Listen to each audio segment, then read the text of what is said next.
नमस्कार, मैं कमलेश कुमार राय। राजा को पता नहीं, मुसहर बन बांट लिए।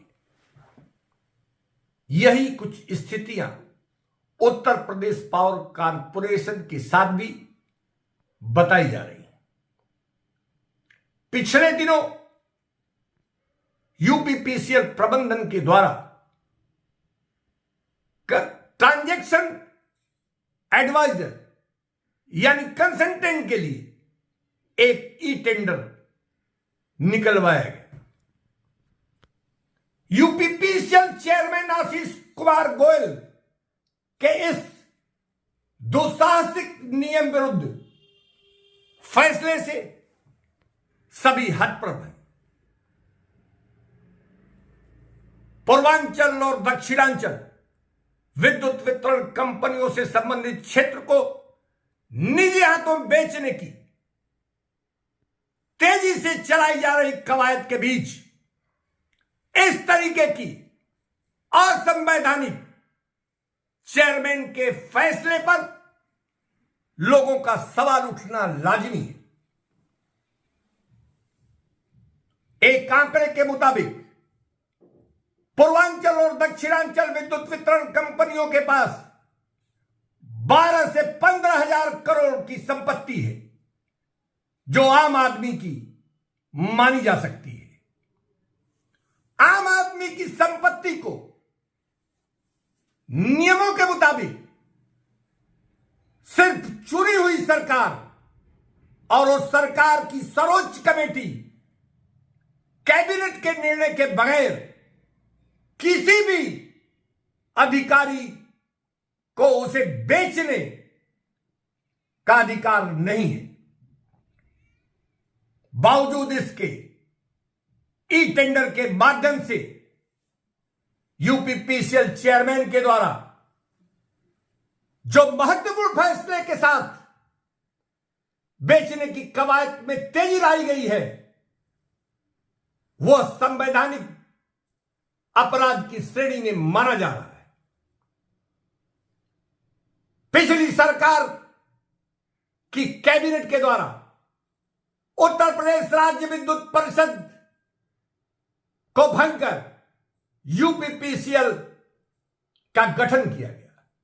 यूपीपीसीएल प्रबंधन की जिम्मेदारी सिर्फ और सिर्फ व्यवस्थित विद्युत व्यवस्था करने की रही है, न कि किसी भी स्थिति में आम आदमी की संपत्ति को किसी भी हाल में बेचने का यूपीपीसीएल प्रबंधन या यूपीपीसीएल के चेयरमैन को किसी भी तरीके से अधिकार सरकार के द्वारा दिया गया है। ऐसे में चेयरमैन के द्वारा जो निर्णय लिया गया, यह घोर आपत्तिजनक माना जा रहा है। यही नहीं, यूपीपीसीएल चेयरमैन ने अपने ही अधीनस्थ बोर्ड ऑफ डायरेक्टर्स से, जिसके वह चेयरमैन है, उससे ही एक प्रस्ताव पास कराकर खुद के पक्ष में कि वह निजी हाथों बेचने के उनके द्वारा कार्य किया जा सकता है, यह समझ से परे।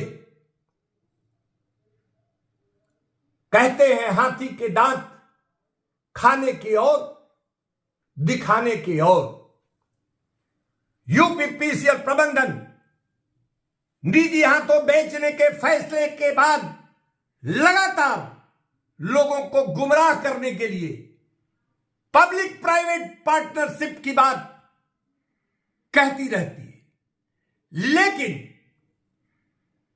ई टेंडर के डॉक्यूमेंट से साफ है कि ट्रिपल पी के साथ साथ प्राइवेटाइजेशन की भी बात चलाई जा रही है। और इससे साफ है कि आने वाले दिनों में यूपीपीसीएल पूर्वांचल और दक्षिणांचल विद्युत वितरण कंपनियों को निजी हाथों बेचने के अपने मंसूबे के अनुरूप कवायद करने में लगी।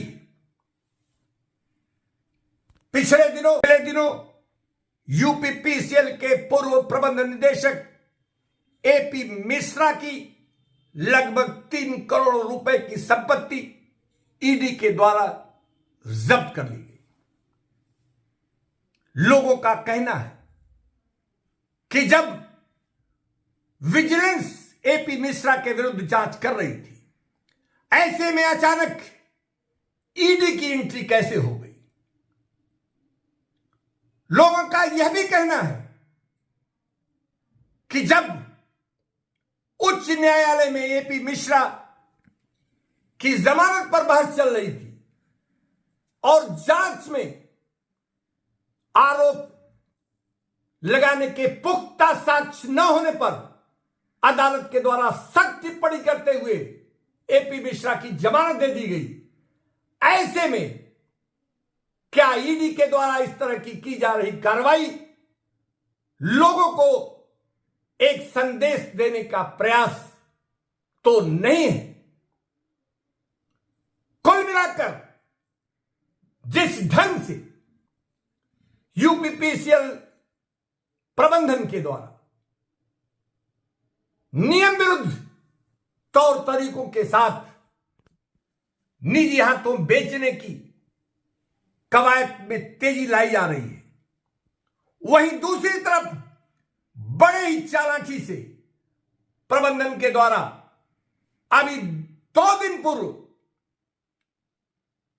2012-14 बैच के जूनियर इंजीनियरों को पदोन्नति दे दी गई और इस समझदारीपूर्ण निर्णय में लोग प्रबंधन के ट्रैप में फंसते जा रहे हैं और आने वाले दिनों में प्रबंधन जिस ढंग से निजीकरण के लिए साम दाम दंड भेद लगाने की कवायद कर रहा है, उससे